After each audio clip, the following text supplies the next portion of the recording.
session ends on May 4th, 2022, to make an informed decision during the time that we, as representatives, the voices of the constituents who voted us in, who are asked to do our due diligence of research with the experts to determine whether or not we are actually in a state of emergency. And even if, Madam Speaker, I were to agree with the proponent that maybe it is a little personal feelings because we don't have metrics that's being put forth with this resolution, then don't you think you would want to be responsible and have the ability to reevaluate what we're about to vote on while we're in session?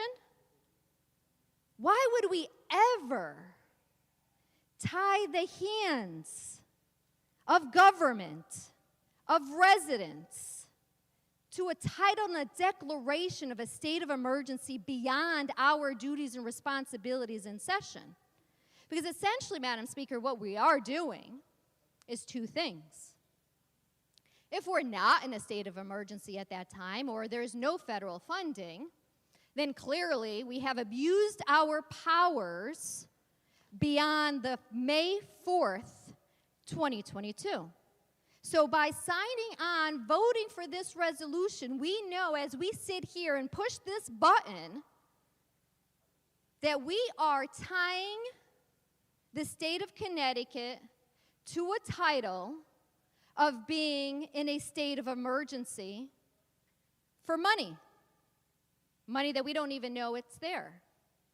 So it would be completely sensible to do it through May 4th, 2022, so we as legislators can evaluate, heaven forbid if we actually had metrics put forth, and maybe see how we feel at that time, or how much federal funding there is available, or how much federal funding we actually need so we're not abusing taxpayer money. Federal funds doesn't grow on trees the last time I checked. What we're also setting up, Madam Speaker, that I'm highly concerned about is that if May 4th, 2022, we're no longer in session, then we're opening the door to be called back into special session, possibly to correct an erroneous date of June 30th, 2022. Or we're also opening the door for the governor to have to come in with executive powers and make any corrections in that regard. So, Madam Speaker, although the proposal before us, and I think we would be hard-pressed to believe that anyone would not want to accept money, federal funds, for those programs and individuals who need it most, and that's why we have those funds available, and we should use it with actual metrics, or use our due diligence and responsibility to evaluate, study. As legislators, that's what we're entrusted to do. And not go beyond the May 4th date that we're actually in session.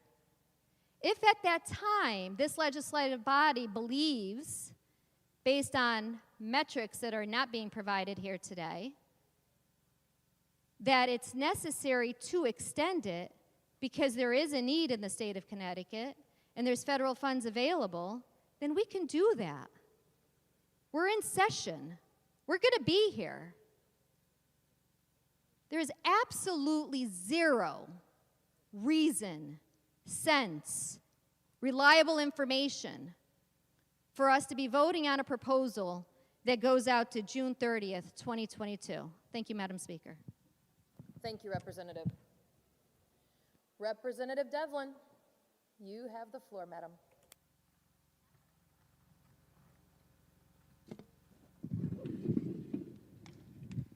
Thank you, Madam Speaker. You know, I've been listening to the debate this afternoon, and it would seem on the surface that it should be an easy yes vote. Why not vote yes and just get more federal money? But When does this end? When does it stop that we take the cloud of the public health and civil preparedness emergencies out of Connecticut? You know, the people of our state are tired of this, and we heard loud and clear yesterday from the moms, but from the dads, from the kids, they are done. While it might be nice to just say, sure, let's just pretend we're still in an emergency so we can get more money, I think it's more important that we are crystal clear to the people of this state that we are moving forward, and we are moving forward without the cloud of these emergencies that have hamstrung, kept people tied down. I will be a no today, and I, regrettably will be voting against those funds. At some point, those are going to end as well. But I really think it is so important to send a signal to the people of this state. We are moving on, and we hear you. Thank you, Madam Speaker. Thank you, Representative. Representative Abercrombie, you have the floor, madam. Thank you, Madam Speaker. Good afternoon. So I guess I'm a little confused about the conversation that we're having here on the floor right now. Are my colleagues more concerned about the fact of voting on a resolution declaring the continuation of a public health emergency, or the fact what we're doing here is supporting our families? SNAP is a food benefit for families. With this enhanced match that we only get if we declare this, these families get $95 more a month. A month. $95 a month. With the cost of food going up, I don't understand how anybody could sit here and not want to vote in favor of giving families more money to help them with what's going on with the economy, the price of gas, everything going up. So I'm a little confused. Is it just the wording, continuation of public health, or we really don't want to support our families who are in desperate need of these dollars? Thank you, Madam Speaker. Thank you, Representative. Representative Fiorello, you have the floor, madam. Thank you, Madam Speaker. To the proponent of the bill, I have a few questions, if I may. In lines 32 to 36, and actually all the previous whereases, it makes a point to highlight Omicron and various characteristics of COVID. Where is the whereas about the treatments for Omicron? Are you not aware that the treatments for COVID, are you not aware that COVID is also treatable, that there are early protocols? Where is the whereas for that? To you, sir. Through you, Madam Speaker. Representative D'Agostino. Through you, Madam Speaker, it's not there. Representative Fiorello. Well, if this if this resolution is to present a true picture of our state and where we're at in this health emergency, why is that critical whereas about the treatments for COVID not included here? Through you, Madam Speaker. Representative D'Agostino.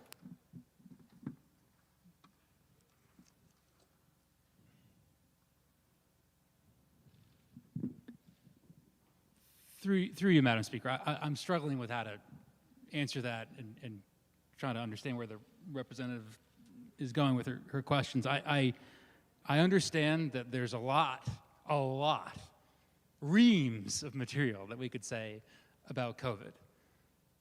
The purpose here is, again, to declare the voice of this body that we recognize what our people have gone through and many of whom are still going through. That's all. That's all. So it does not reflect different treatments, different possibilities of variants, any number of other avenues we could say about COVID. Through you. Representative Fiorello. Thank you, Madam Speaker. My point is that the bill has to be based in fact and in truth, And if we're going to make a case with all these whereases for a state of emergency, it should also include the reality and the fact that there are treatments, early treatments out there. And this is important because when we deal with a pandemic, there are principles of how to address them. And they start with 1, understand who are the most vulnerable. 2, look in your medicine cabinets. Doctors quickly try to understand what medicines are available for early treatments of these sick people. 3, the very serious sick people that end up in the hospital, what are their treatments? And then 4, we get to vaccines. So my point is that these whereas clauses that lead us to this body to declare the continued emergency is not wholly accurate. I have a second question. It says here, line 45, the Connecticut General Assembly has broad police powers, including those necessary to protect public health and safety. Is the proponent aware that the American Cancer Society is saying that there will be new cases of cancer in Connecticut, 2022, 22,810 possible new cases to be estimated? Through you, Madam Speaker. Representative Fiorello, are you correlating the cancer numbers to the COVID numbers? Okay, let me get to my question then. Thank you. Okay. Also, there is an OLR research, the Office of Legislative Research, that says between 2016 and 2021 in the state of Connecticut, we had 121,708 motor vehicle accidents. So these are, I would say, major threats to public health and safety. Would the proponent of this bill believe that these facts or estimations are causes to create an emergency in our state, a public health emergency and civil preparedness? Representative Fiorello, your question needs to be directly on this emergency certification piece of legislation, first and foremost, and second, you are still trying to compare another topic to the topic at hand. So Yes. if you have a direct correlation to the topic at hand, this is not a state of emergency. We're not talking about car accidents. We're simply talking about COVID.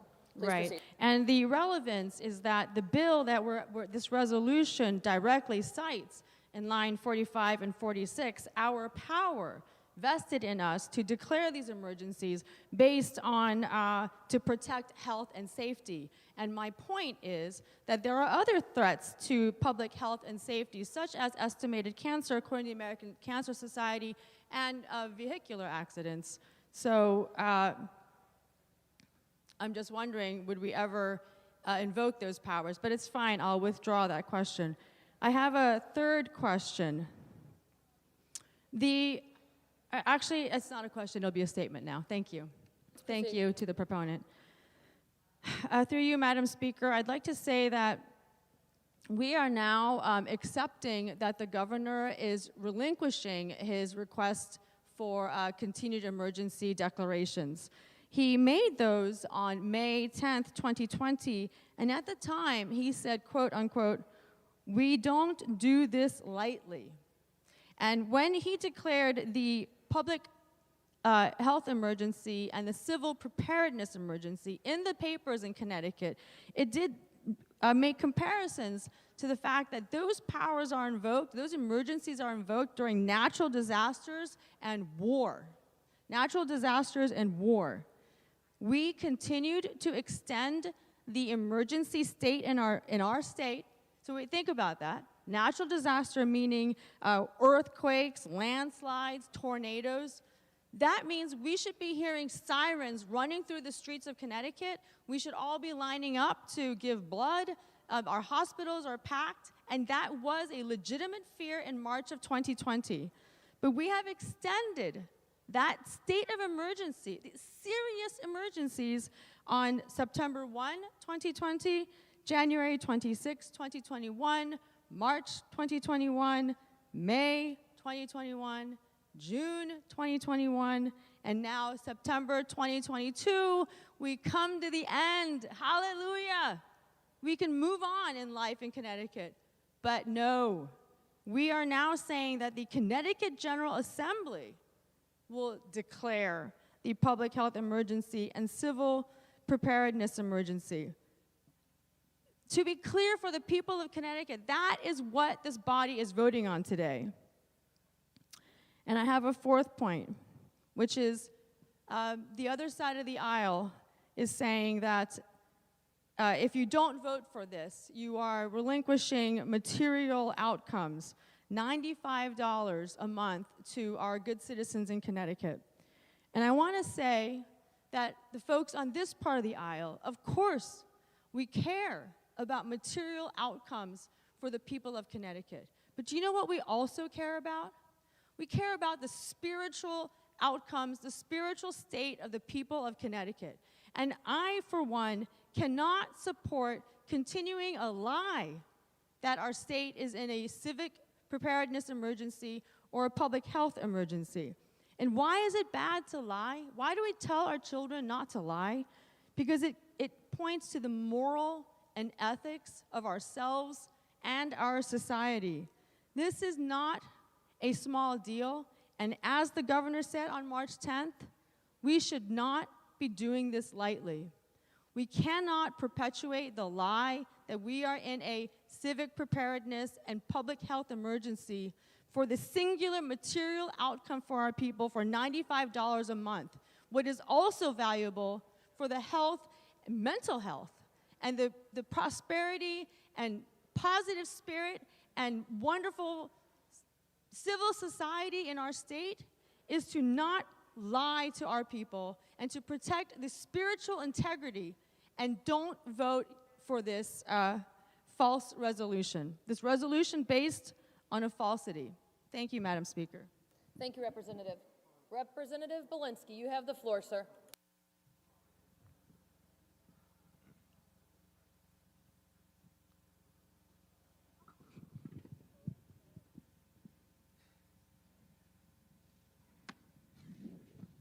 Thank you, Madam Speaker. I am fundamentally as frustrated and confused as are many of my constituents, because we're only days removed from having the mask mandates become parental choice, which actually, in a conversation that I had with somebody who's pretty influential in our government, when we were having a casual, friendly conversation, I expressed that I support parental choice, but had serious reservations about our ability as a state to deliver real, reliable, data-driven guidance, because our record of that has not been great.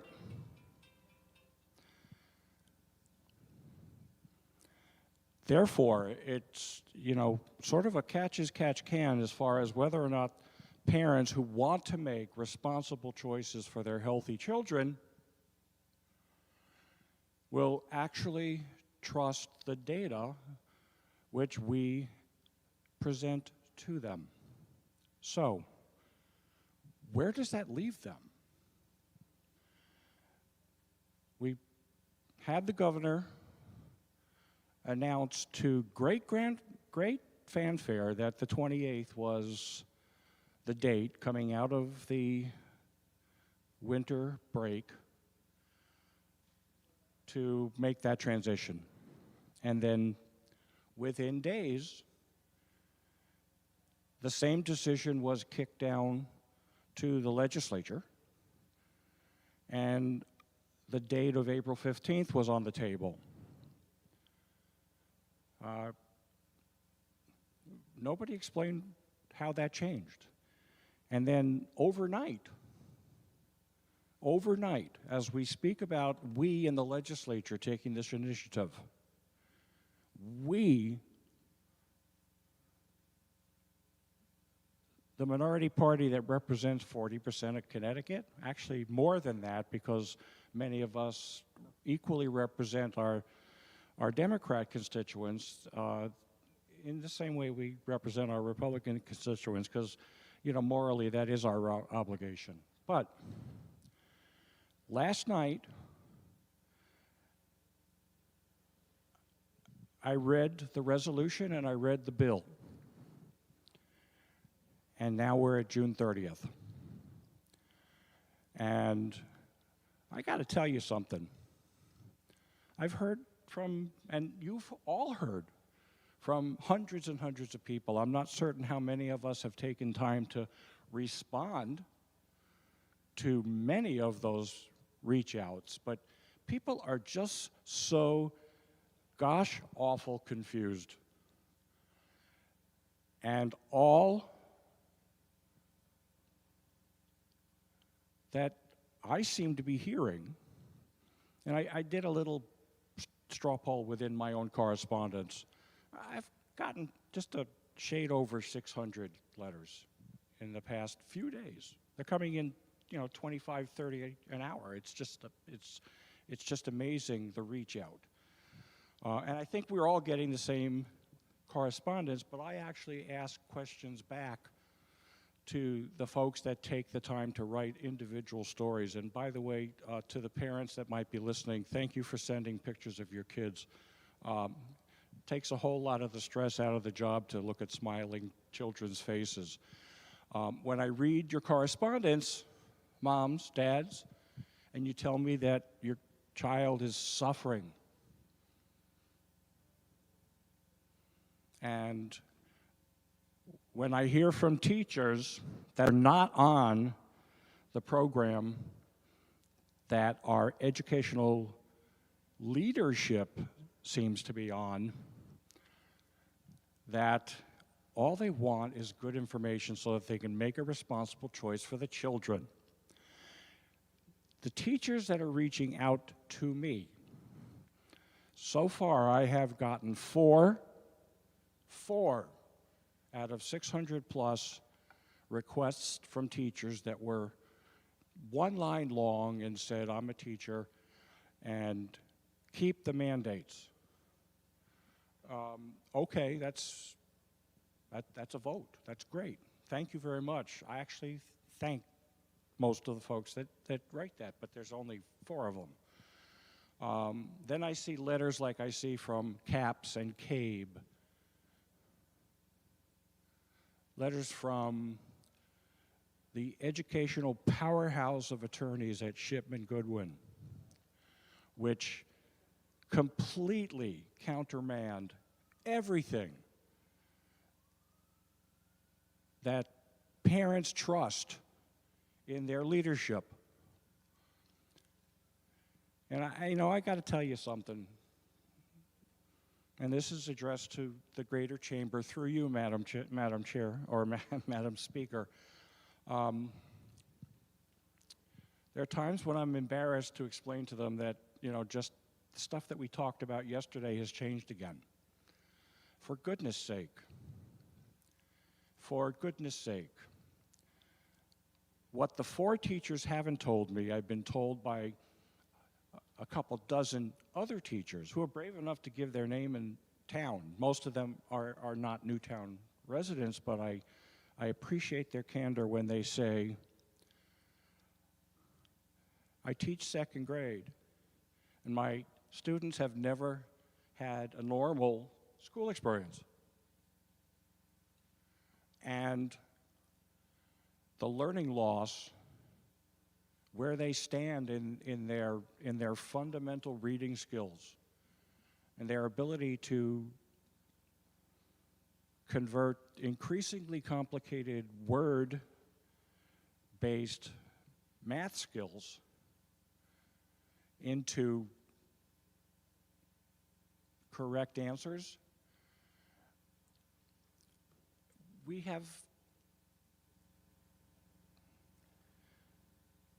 It seems as if we have an entire population that just wants to not look at the impact we're having on the next generation. These are people, these 5-year-olds, 6-year-olds, 7-year-olds, they're going to be sitting in this chamber in 30 years.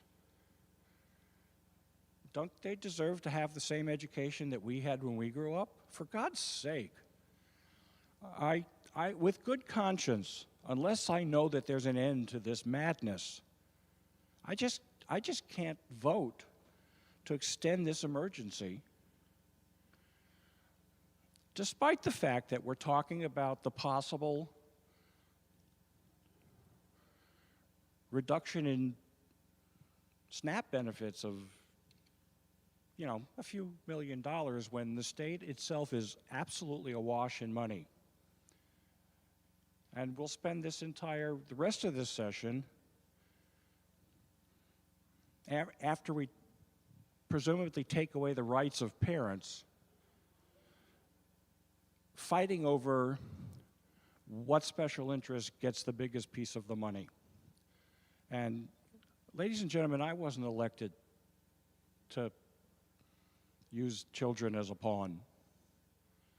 And I think I'll wrap it up now, Madam Speaker, because it's really obvious that there's nobody in this place, with your exception of you, that's listening at all. And that insults me. But thank you, Madam Speaker.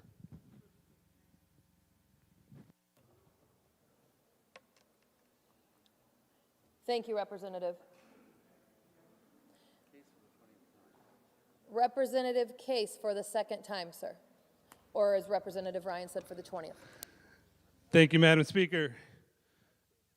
So we've been debating this for a little bit of time, and I think a lot of the questions come from the title of this as a resolution declaring a confirmation of a public health emergency, and I guess that's in question.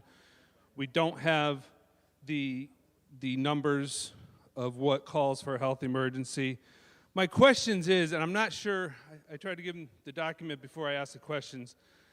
We have a $1.1 billion left in ARPA funds. We have a lot of federal dollars. Through you, Mr. Speaker, can we use or can we ask the governor to start using these ARPA dollars to get to those people that need the money and the SNAP dollars through you? Representative D'Agostino.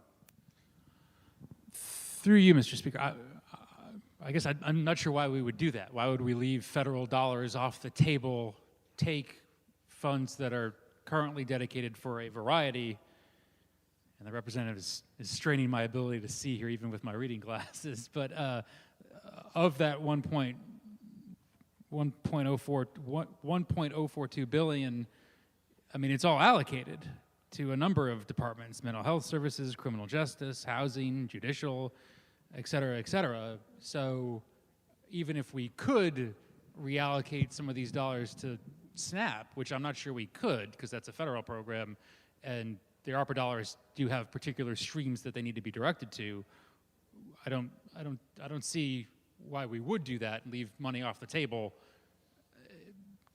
take away from these programs to fund that when we've got a pool of federal dollars available to fund SNAP. Through you. Representative Case. Through you, Mr. Speaker, I thank the good representative, and I know both him and I are not on appropriations or finance, so it's more difficult. But this is a wish list that has to have legislative approval. This $1.1 billion has to be approved by us, so it's not allocated as of yet. But we are willing to, instead of helping the good people, we want to enhance the rail systems. I'm sorry, the good representative, I can't even read it myself. Enhance the rail systems, enhance outdoor recreation at our visitor centers. There's a lot of things in here that we can use to enhance our SNAP dollars, to put on our EBT cards, to help our people in the state of Connecticut. This still has to come in front of us for legislative approval. $1.1 billion. It's not allocated, it's a wish list. And we're here talking about trying to grab more money. I am all for helping and trying to get the dollars to the people who need. But when I get here and I get a list that we still have $1.1 billion of unallocated dollars in a wish list that needs our approval, when are we going to stop asking for more? And with that, Mr. Speaker, I'll end it with just a comment. The title of this is very misleading. The title of this is not to continue on with a public health emergency. We're not in a public health emergency. We don't have the numbers. I think part of the problem is because this is emergency certified, we haven't been able to have a public hearing to where we can get those answers. We haven't been able to have that commissioner in front of us so that commissioner can answer those questions for us. My problem is, when does it stop? $1.1 billion of more money that we haven't allocated yet. I want it to go to the people. We don't need to enhance things that, guess what, people? When this money dries up, we got to find a place in the budget to cover these expenses. Because once we start enhancing things, we have to continue to maintain those things. Let's spend this money where it needs to go. Let's spend this money to the people. Not wait any longer. We should spend this money now. We shouldn't wait. We should be in here next week and do legislative approval on how this money and where it goes.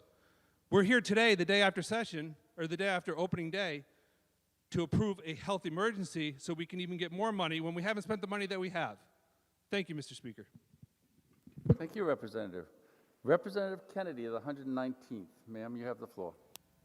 Thank you, Mr. Speaker. I actually had not intended on speaking. I just want to make a quick remark.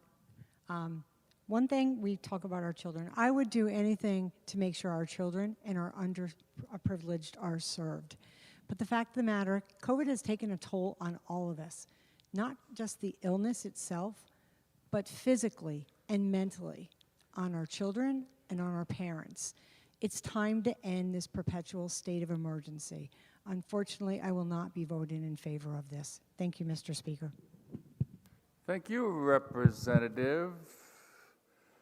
We'll now call upon Representative O'Day of the 125th. Is that V for Villanova? Okay, for the second time. Thank you very much, Mr. Speaker. And I'm sorry to rise for the second time to the good proponent. Just one last question for clarity's sake, and I apologize.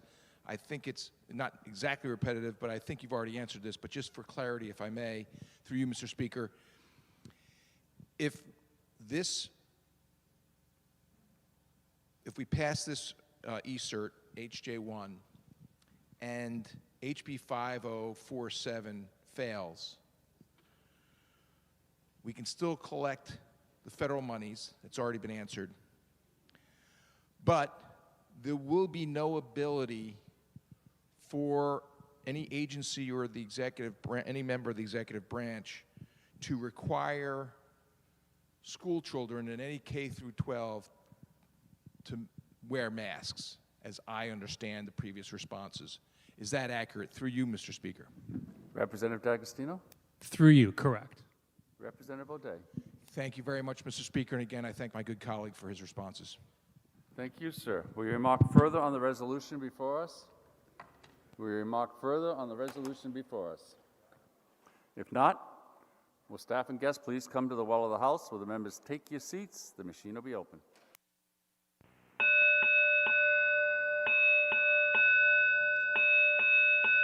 The House of Representatives is voting by roll. Members to the chamber or to your portals? The House of Representatives is voting by roll. Members to the chamber or to your portals?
Have all the members voted? All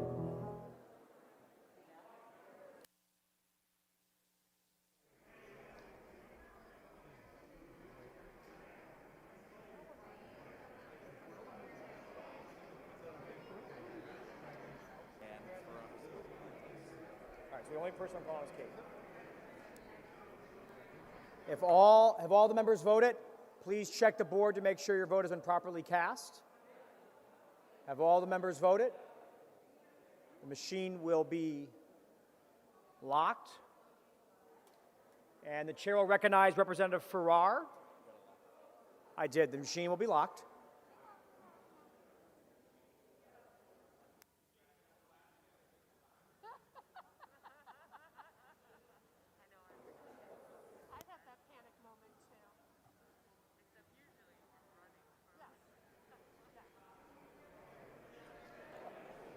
And as I said, the machine does not miraculously get locked. So, there we go.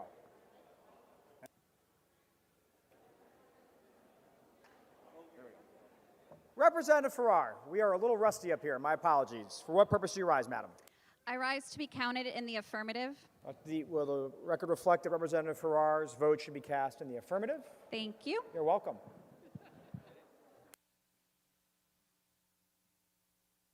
And if all the members voted, will the clerk please take a tally?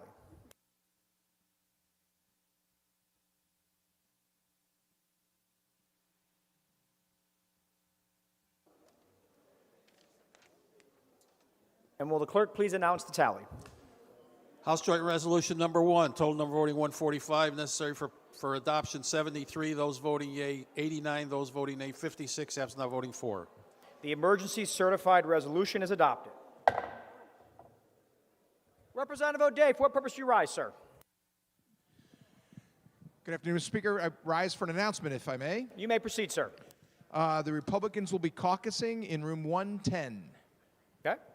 Thank you very much, sir. We'll see you after that. And the Majority Leader, for what purpose do you rise, sir?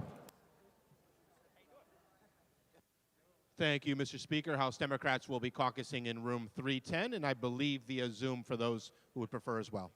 Okay, so 310 for the Democrats, and the chamber will stand at ease. Okay.